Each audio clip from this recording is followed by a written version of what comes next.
Hello everyone, welcome to Writing Quest. My name is Brennan Pugh. In today's video, we're going to be talking about Abbie Emmons Scene cards, what they are, the different beats of them, and why I prefer them and think that they are probably one of the best ways to outline your scenes or chapters. Huzzah! Alright, so these are 100% not mine. They are from Abbie Emmons, so all credit to her. I just want to say that up front. When she explained these in a video, it was just like stuck to me. I was like, oh my gosh, this makes so much sense to me. So I really like them. So I want to do a video just kind of explaining them.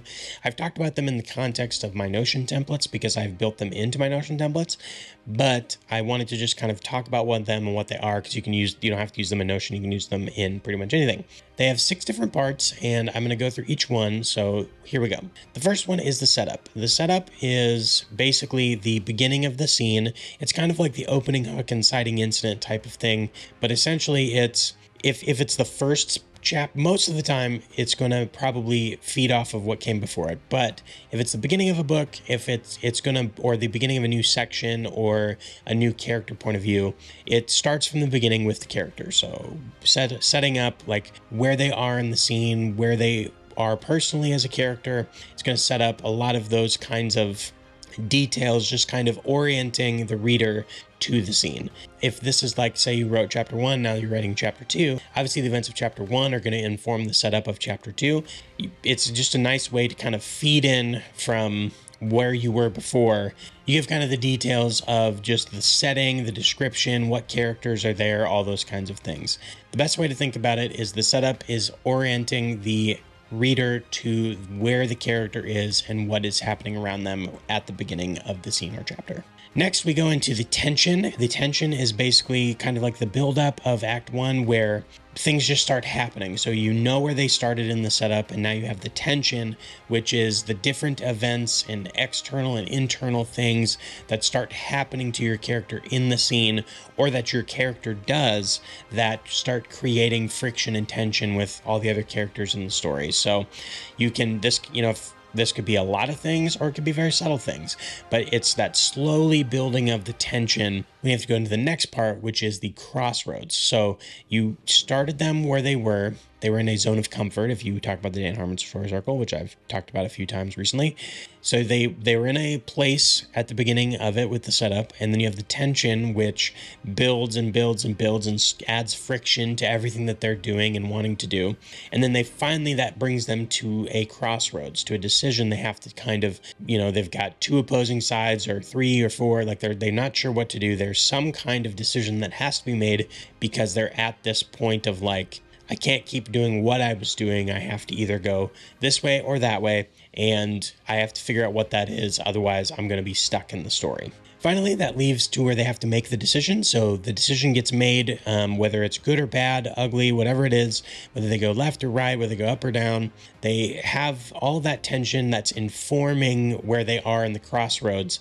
And then at some point, they have to make a decision. So this could be a quick decision where they're like in a battlefield and it's like, we just got to do this one thing quick. This could be, all of these parts of these scenes can be longer or shorter depending on the type of scene you're doing. Sometimes the tension can be most of the scene. Sometimes the tension can be really short and they have to make a quick decision. But this is the decision part where they have to actually decide on which way they're going to go and pursue that. Finally, that leads to the outcome. So you're going to have all the tension. You're going to have them reach crossroads where they're going to have to make a decision. They make that decision, and then you end up having this outcome. Something's going to happen because of the decision they made.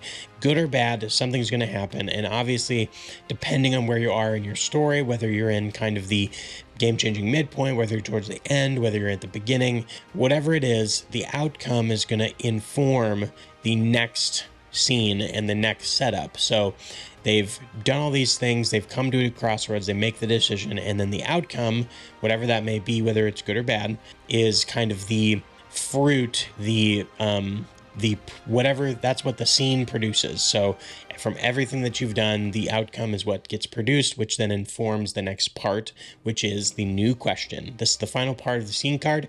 Everything from the outcome, everything from all the stuff that leads up to asking a new question. And I really like this because it makes sure that you're giving your scenes and your chapters direction. Sometimes I've found, and I think this happens for a lot of people, especially when you're in the first drafting process, you get to the end of a scene and you're kind of like, I don't know where that leads, or that didn't really amount to anything.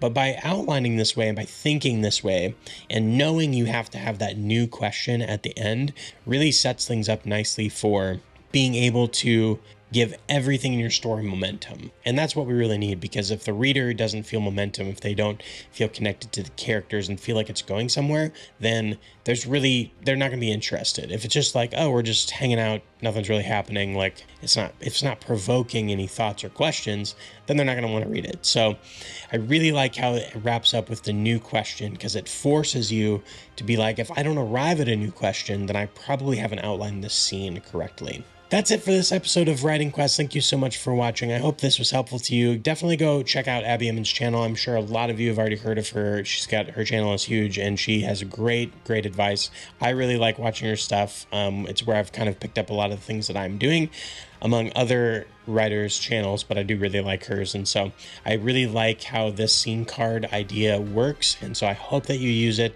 If you want a structure for that happening, I do have my Notion template Storybook Master Novelist, which has these scene cards built right into it. And so definitely something for you to check out. There's a code down below. WQ15 will get you 15% off. Thanks so much for watching. Like, comment, subscribe, share this video, and thanks for watching. We'll see you next time on Writing Quest. Huzzah!